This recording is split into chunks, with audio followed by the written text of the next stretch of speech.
Les acteurs de développement ont été encouragés à assister les jeunes en matière d'entrepreneuriat. 3 d'entre eux ont été primés récemment dans la localité de Bonoa à la faveur du prix Éléphant d'Or 2021. Addis Abeba, capitale éthiopienne, accueille ce samedi le 35e sommet de l'Union africaine pour 2 jours au siège de l'organisation panafricaine. Bonsoir, merci de suivre le 19h. Les acteurs de développement sont appelés à accompagner les jeunes dans leur quête d'entreprendre. C'est tout le sens du prix Éléphant d'Or. Pour sa 16e édition, ce prix a été attribué à 3 acteurs de développement, dont Nanon Thérèse, fondatrice du collège EIV de Bonoa, lauréate du Super Prix national Éléphant d'Or 2021. Colette Ilboudo, Joël Goussi. Inciter les acteurs du développement à accompagner la jeunesse à l'entrepreneuriat et aussi présenter ces acteurs comme des modèles de travail et d'abnégation, tel est le but des prix Éléphant d'Or. Une distinction des personnalités évoluant dans divers secteurs d'activité. Pour sa 16e édition, 3 différents prix ont été décernés à Nanon Thérèse, fondatrice du collège EIV de Bonoa. Il s'agit respectivement du Super Prix national Éléphant d'Or 2021, de la médaille de commandeur de l'ordre africain de la valeur et du meilleur agent de développement. Pour la lauréate, cette distinction est le symbole de la promotion de l'excellence en Côte d'Ivoire. C'est pourquoi elle a invité la jeunesse à faire du travail une priorité en vue du rayonnement du pays. Quand tu veux une chose, tu désires une chose, il faut se battre pour l'avoir. Personne ne viendra faire pour toi, il faut toi-même. Il faut te battre, faire beaucoup de sacrifices pour l'obtenir. Et c'est ce que je conseille à mes soeurs, à mes enfants, à mes petits-enfants. On ne peut pas dormir et obtenir quelque chose de bien. Il faut se battre pour l'obtenir. À travers ces prix Éléphant d'Or, les initiateurs veulent célébrer les valeurs africaines face à une jeunesse en quête de repères. La meilleure façon d'orienter la jeunesse pour en faire une jeunesse responsable, capable de s'assumer par le travail pour assurer pleinement la relève, c'est de célébrer les valeurs.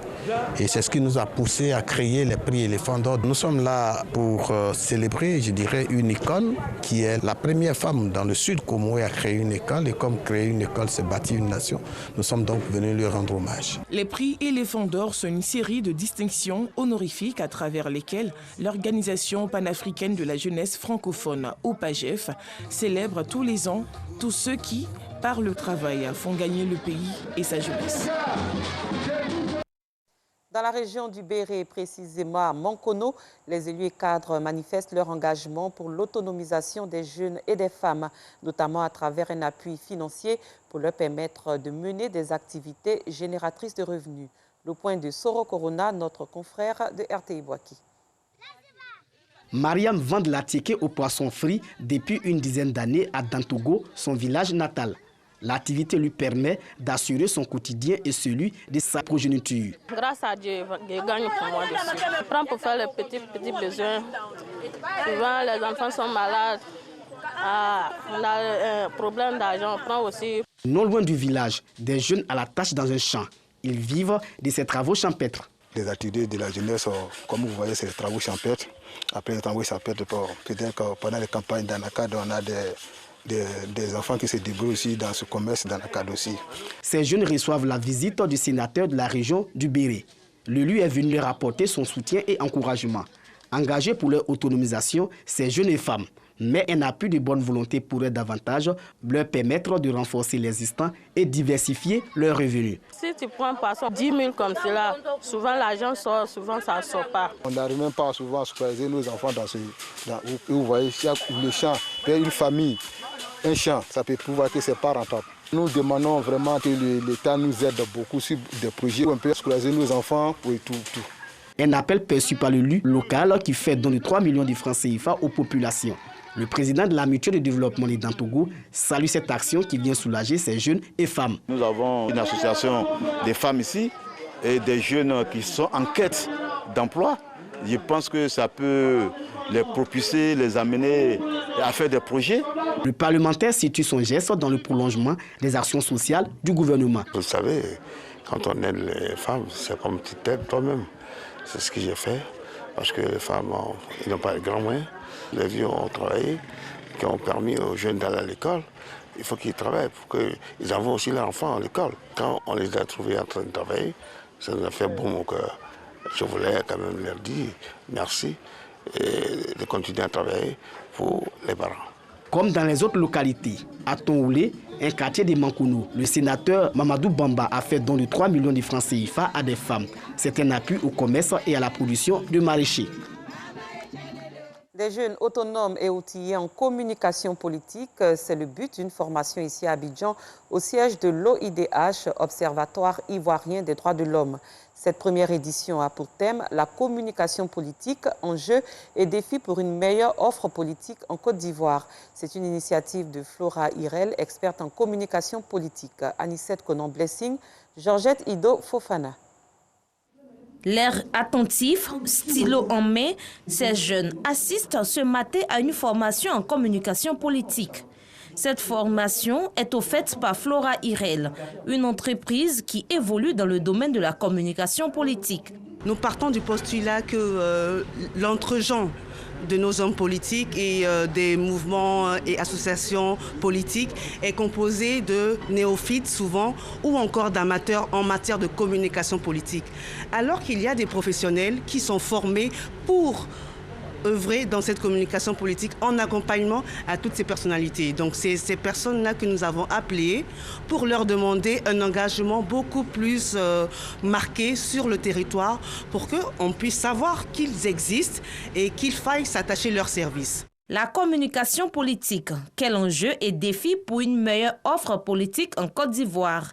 C'est le thème développé au cours de cette formation. Nous avons essayé de discuter avec les jeunes pour expliquer que la communication, c'est d'abord l'adaptation du message à l'environnement, à la communauté, au contexte, prenant en compte les aspirations des populations.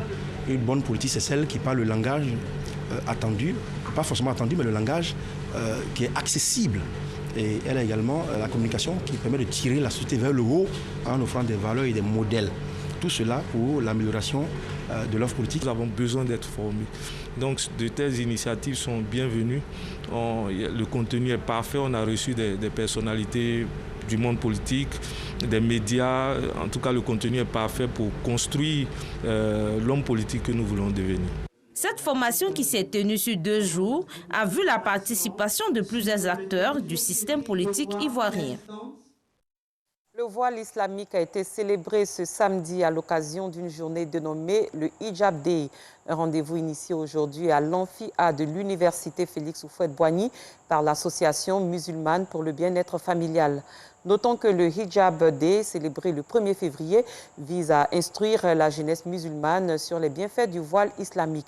Thème choisi cette année, leadership de la femme musulmane, moteur de développement. Abdoul Gira, Alassane Parguin-Drabo. Elles ont choisi le voile islamique, aujourd'hui elles le célèbrent. Nous sommes à Hijab Day, la journée du voile islamique organisée par l'Association musulmane pour le bien-être familial en Côte d'Ivoire. Cet événement vise à valoriser le port du voile islamique. On organise cette activité pour faire la promotion du voile et pour montrer à la face du monde que le voile n'est pas un frein. À travers le voile, on peut faire de belles choses. Il y a plusieurs exemples dans la société.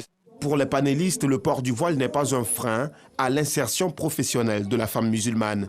Un message bien perçu par les participants. Il faut aujourd'hui qu'elles se disent que ce qui va leur permettre de pouvoir s'imposer, c'est surtout la somme et la mutualisation de ce qu'elles savent, de ce qu'elles peuvent faire et surtout des valeurs qu'elles sont prêtes à défendre.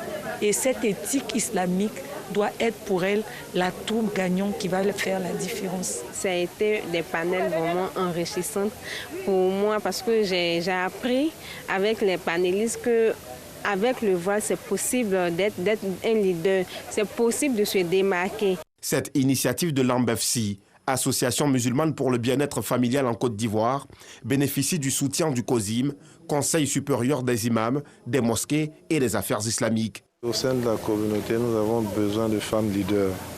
Et on constate aujourd'hui que certaines de nos sœurs, de nos mamans, vraiment se sont auto-formées, sont devenues de véritables leaders, des entrepreneurs dans tous les domaines. Avec ce qu'on a vu aujourd'hui, nous avons beaucoup d'espoir. Et c'est pourquoi nous avons le devoir de les soutenir. La 3e édition du Hijab Day, une occasion toute trouvée pour les commerçants et commerçantes du voile islamique de faire la promotion de leurs articles.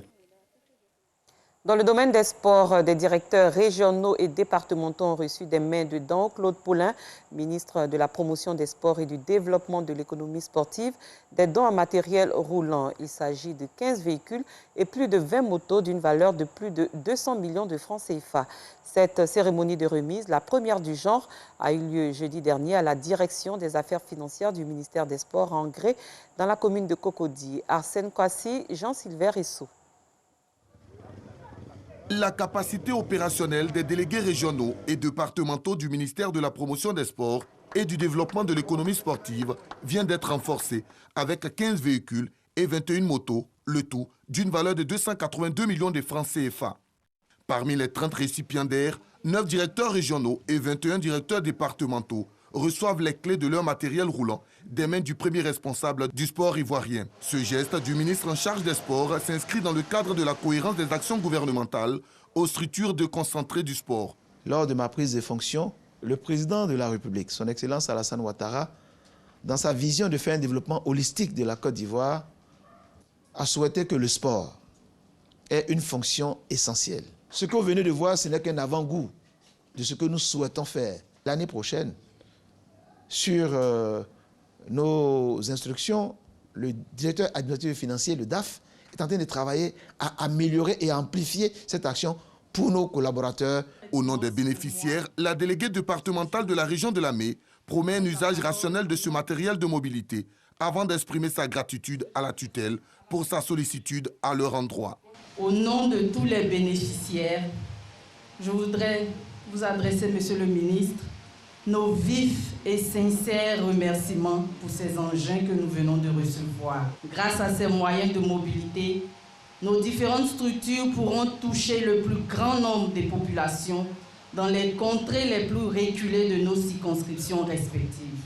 Tout comme les délégués régionaux et départementaux, le Comité national de soutien aux éléphants, CNSE, est également bénéficiaire d'un véhicule. Cette action du ministère de la Promotion des Sports et du développement de l'économie sportive est le début du processus de dotation du matériel roulant aux délégués régionaux et départementaux. Avant de poursuivre, rappelons que le match pour la 3e place de la CAN 2021 se tient ce samedi même à Yaoundé. Il oppose le Cameroun au Burkina Faso. À l'étranger, au Mali, c'est à l'appel du collectif pour la refondation du Mali que plusieurs centaines de manifestants ont réclamé hier soir le départ de la force Barkhane du pays. Ils estiment qu'avec plus de 5000 hommes sur le terrain, les résultats obtenus par l'opération militaire française ne sont pas satisfaisants. L'Union européenne a sanctionné ce vendredi 5 responsables maliens, parmi eux le Premier ministre de la transition, Choguel Kokala Maïga, accusé de faire obstacle à la transition politique dans le pays dirigé par une junte. Addis Abeba, capitale éthiopienne, accueille ce samedi 5 février le 35e sommet de l'Union africaine pour 2 jours au siège de l'organisation panafricaine. La nutrition et la sécurité alimentaire, c'est le thème que les dirigeants africains ont choisi. Le chef de l'État sénégalais, Macky Sall, prend la présidence tournante de l'Union africaine après le mandat du Congolais Félix Tshisekedi. Il a fermement condamné les coups d'État successifs au Mali, en Guinée et au Burkina Faso. Le président Macky Sall a par ailleurs défendu la politique de sanctions de la CEDEAO, non sans assurer que la voie du compromis est toujours ouverte. Fin de cette édition. Merci de votre fidélité. Très bonne soirée. À demain, même heure.